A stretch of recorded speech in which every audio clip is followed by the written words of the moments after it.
சொல்லலாம். சம பாருங்க. Rohit invested a certain amount at the rate of 6% per annum and obtaining a simple interest 8,730 at the end of the 3 years. Okay va?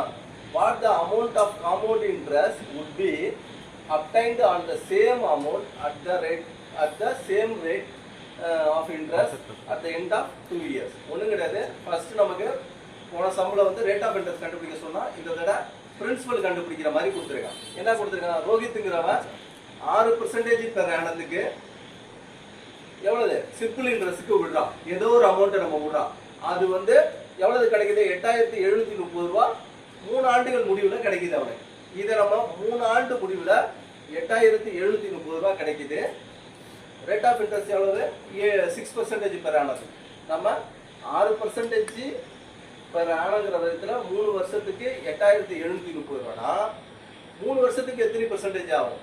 3 6 18. இந்த 18% தான் 8,730 ரூபா. 100%ங்கிறது அவன் போட்ட பிரின்சிபல், ஒட்டுமொத்தமாக அவன் போட்ட பிரின்சிபல். அப்படி இருந்தீங்கன்னா இந்த மாதிரி போட்டுங்க. 18% 8,730னா 100% ஆகுது. இந்த 100 இன்ட்டு 8,730 டிவைடட் பை 80 அப்படின்னு போட்டிங்கன்னா இந்த 48,500 ரூபாங்கிறது ஒட்டுமொத்தமாக பிரின்சிபல். ஓகேவா?